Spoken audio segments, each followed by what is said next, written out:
Assalamualaikum to our beloved Filipino and also my esteemed colleagues. Quick question for before we start, and let's go on this. How many of you actually check your phone in the last 10 minutes? Okay. Yeah, and I see some of you are still looking at your phone right now. Okay. Don't worry, you are not alone. So today we are going to talk about mobile addiction and mental health by Group 1.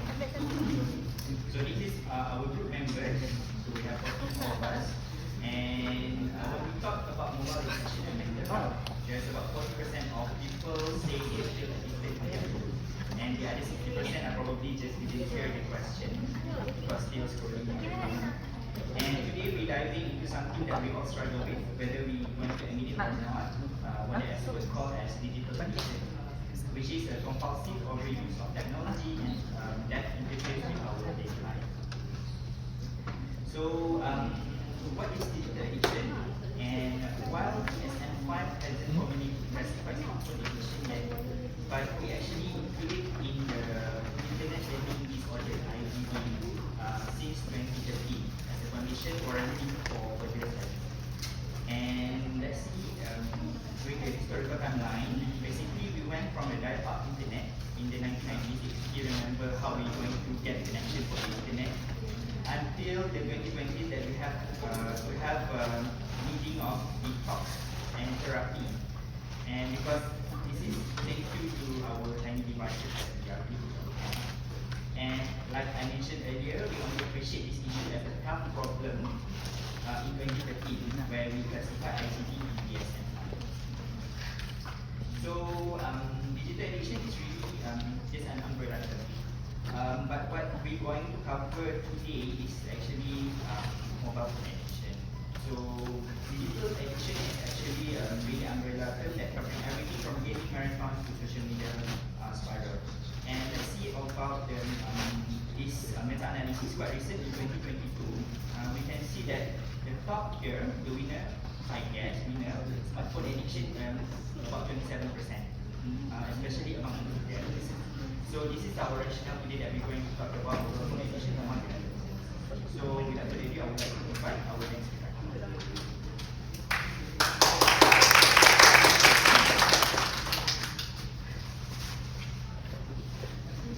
Good evening, everybody. So I would like to continue.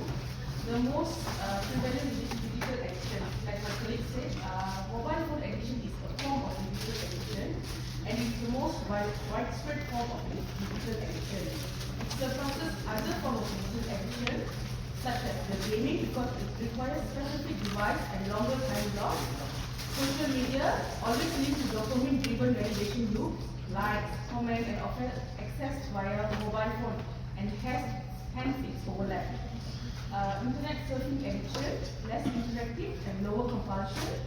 Online shopping addiction, compulsive buying often linked to emotional regulation and stress relief. However, it is limited by money factor. Mobile phone addiction, the definition. Mobile phone addiction is defined as the recurrent and excessive use of mobile phone by individuals, which is beyond their voluntary control. It not only compromises their social functioning, but also gives rise to detrimental psychological and behavioral issues, thus constituting a novel form of behavioral addiction. So symptoms of mobile phone addiction: excessive use, spending more time on the phone rather than intended or losing track of time; compulsive checking, constant checking of notification or updates even in the absence of alerts; anxiety without phone, feeling anxious or distressed when separated from phone for extended periods; withdrawal symptoms, experiencing irritability, restlessness or stress when unable to access the phone. So the top countries by phone usage is determined by the percentage of the awake time. So I'm sure that the image can't be seen, but the highest percentage of each day on their country, on their phone, South Africa is number 1 by a wait time of 5 hours and 15 minutes, followed by Brazil, 5 hours and 19 minutes, and then Philippines, 5 hours and 20 minutes. Malaysia is number 10 with a wait time of 4 hours and 37 minutes. Global patterns are observed. High income countries, example the US, Portugal, shows lower mobile phone usage because of the higher usage of desktop or laptop, or better digital hygiene awareness, and broader digital device variety and screen time moderation policies. Emerging economic country dominates the top ranks. This region typically have lower desktop or laptop ownership, more mobile first usage in mobile internet usage, cultural and infrastructure dependency on mobile communication. So socio-economic and cultural factor influencing mobile phone addiction.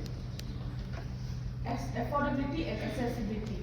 In wealthiest nations, access to the internet and smartphone and high-speed internet is widespread, which may increase the likelihood of addiction. Conversely, in lower income regions, the accessibility of mobile phone may be more limited, but once available, these devices can become a central to communication and information access. Example, in countries like US and Japan, high rates of smartphone ownership, over 90% in some demographics, correlates with higher levels of mobile phone addiction. Cultural norms. In many countries, mobile phone and social media play an integral role in maintaining personal and professional connections. The societal pressure to stay connected, particularly in cultures where socialization is vital, can contribute to excess phone usage. Like, for example, in South Korea, mobile phone use is a significant part of social life, with the cultural expectation to be constantly accessible and responsive. This phenomenon has led to a higher level of addiction in the younger population. I'll pass to my next leader.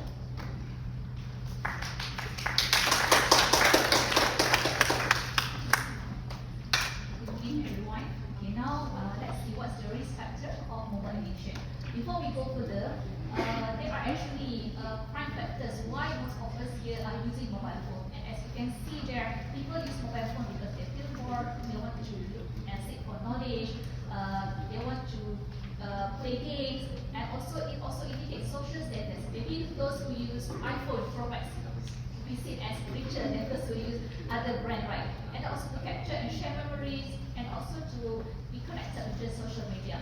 And for psychological drivers here, it's actually used by nomophobia. Nomophobia is actually an individual who feel anxious each time they are disconnected with their mobile phone because they are fear that they will miss any new info, any new gossip or rumors. That is nomophobia. Okay. For adolescents, for mobile addiction, among adolescents, there are 3 main factors, which are negative parenting style. Negative parenting style means parents who are strictly control their children until the children has limited cognitive thinking and also block their self-expression. So they tend to channel their emotion, their expression using mobile phone. Second is social withdrawal. Some adolescents feel that their basic psychological needs are not fulfilled in this real world. So they tend to use mobile phones because they think that they are more satisfied. Third is loneliness. When adolescents feel lonely, they tend to spend more time with their phone. Okay, see this hypothetical model of 4 main variables I mentioned just now. Parental psychological control and loneliness both can lead to mobile phone addiction. And if you can see that there is full connection, it interrupts the pathway between loneliness to mobile phone addiction. So when the children have good school connection, means that they have a lot of friends, they have good relationship with teachers, they have good academic performance, they will become not dependent to their phone because they have a very good happiness in the real world compared to the virtual world. Okay, these are the socio-demographic factors of mobile addiction. First, it is higher among young people, and also university students like us. And also among male and female is almost similar. Males are higher because they tend to use mobile phone for online gaming. And for the status, the divorcee or single individual tend to use more phone. And lastly is high neuroincidence. Neuroticism here is actually an emotional instability. A person that tends to feel more negative emotion compared to others. They feel like worry, fear, or something, and this actually associated with bad personality trait and associated with mental health disorder as well. Okay, that's for my part.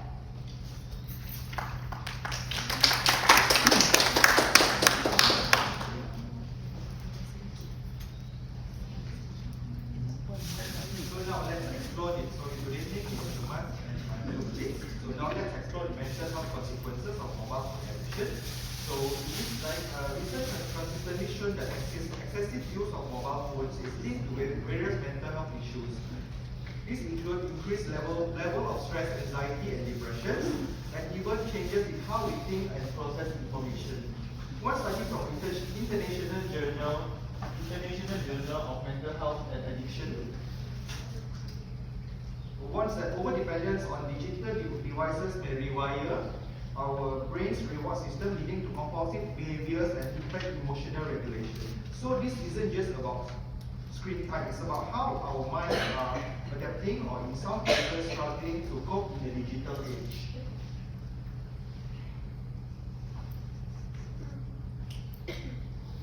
So this slide emphasizes the transformation of cognition in today's digital society. Studies suggest that high exposure to screens, especially through fast-paced content, can lead to decreased attention span, memory degradation, and also reduced thinking capacity. While technology helps us multitask and stay connected, it also pushes us toward surface-level thinking. In the long run, this may affect academic performance, decision making, and even how do we relate others emotionally. Moving on, we look at the effects of the digital media on children's mental health. According to research by Hodge et al. 2017, excessive screen time, especially unstructured and unsupervised use, is linked to higher rates of anxiety and depression in children and teenagers. Why? Why is it so? Because platforms like social media promote constant comparison, fear of missing out, and even cyberbullying. So let's not forget about the youngest users, especially toddlers and preschoolers. This slide focuses on how too much screen exposure can affect language development. A 2023 systematic review highlights that prolonged screen use is linked to delays in speech, vocabulary, and social engagement.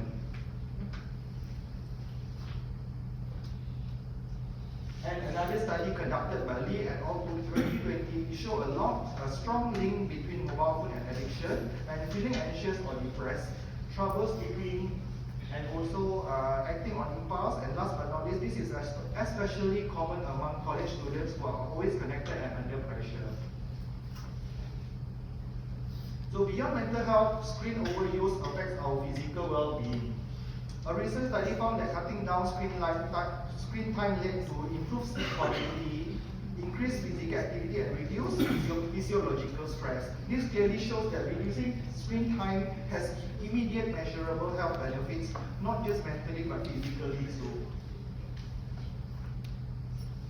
And as a nutshell, we arrive at one of the most important influences, the family environment. Parental psychological control is a risk factor for mobile phone addiction.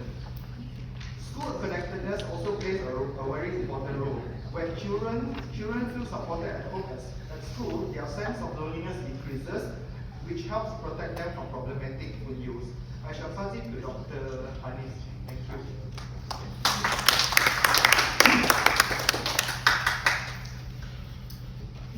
Now we talk about role of parenting in prevention and management. I'm sure most of us here are parents, right? Okay, so parents is actually a microsystem for individual growth. It has the most direct and lasting influence on infant development. So here we can see first the parental psychological control. If parents have good psychological control towards the kids, it will have a significant positive predictive on usage of mobile phone. So from this, when parents become close with their children, they will feel attached and not naughty anymore. So this will reduce their dependency towards mobile phone. And also, when the children become feel attached with you and not more lonely, simply they will become attached to the school, having more friends, with good relationship with teachers. So it also will reduce the risk of mobile phone addiction. And lastly, parents' respect and encouragement of autonomy means that the parents doesn't put any border or rules to the children. It like encourage them to have a self-regulation on using mobile phone.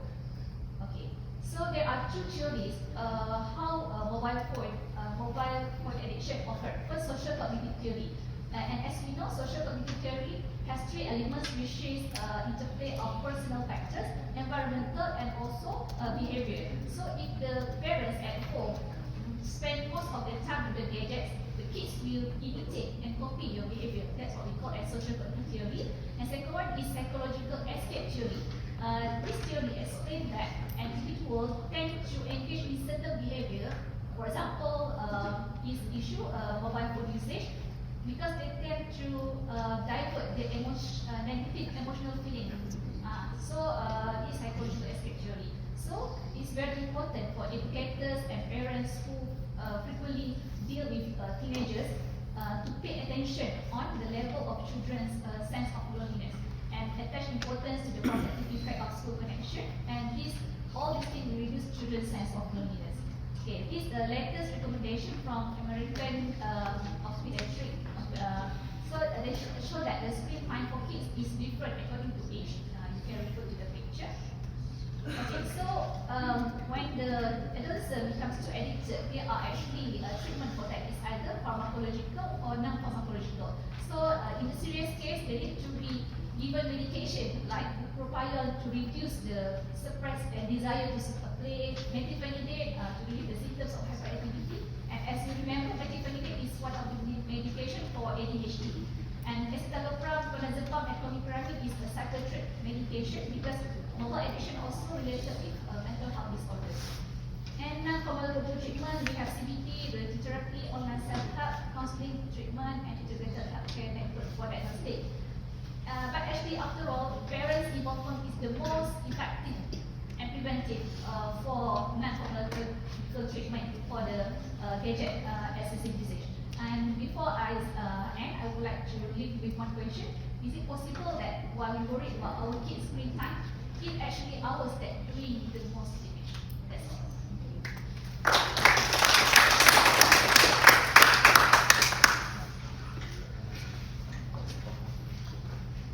Thank you, Dr. Anis. So now let's go about the global interventions to curb the youth mobile addiction. And actually many countries have started looking at it. And for example, we see in China there's a strict screen time limits for minors. For example, gaming curfew. They propose a minor on devices to automatically enforce gaming time quotas. And Taiwan, there's a legal limit on excessive time. And they transfer the responsibility to the parents.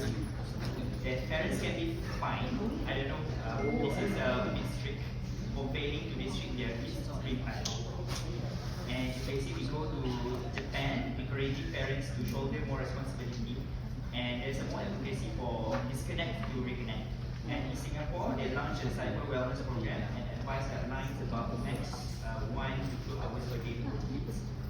And in South Korea, the government has government-funded digital detox camps and a school-based counseling.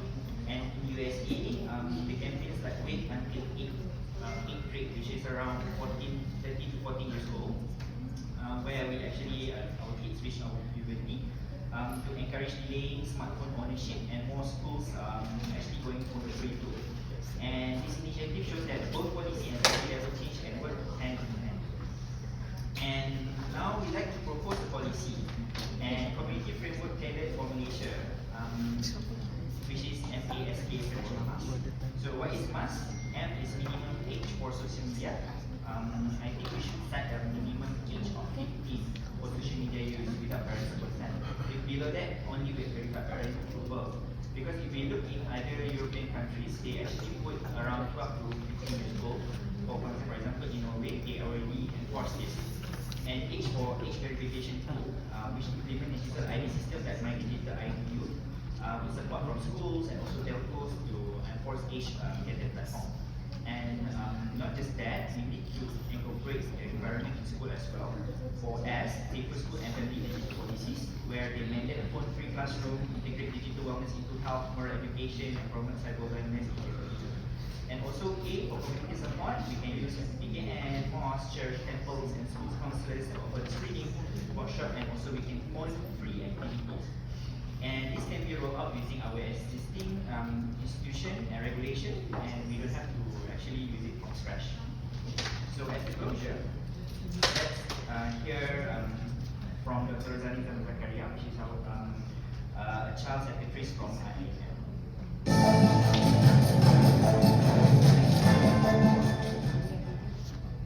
Assalamualaikum warahmatullahi wabarakatuh. Very good afternoon. My name is Dr. Rozani Zakaria from the International Islamic University Malaysia, IUM. As a child and adolescent psychiatrist, I see first-hand experience how excessive gadget use is affecting our children, from sleep problems and poor concentration to anxiety and various behavioral issues. My message to policymakers is this: we, a national coordinated strategy to address gadget abuse. This means integrating digital literacy into the school curriculum, supporting parents with practical guidance, and investing in safe digital environments. We must also recognize that excessive screen use is often a symptom of deeper issues. For example, lack of safe play space for children, academic pressure, emotional neglect.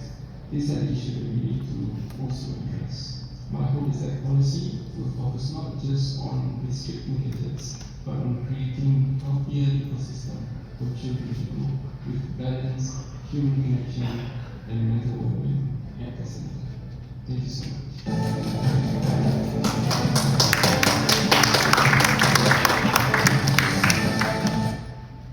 Okay, that's from our first part, and without further ado, I would like to invite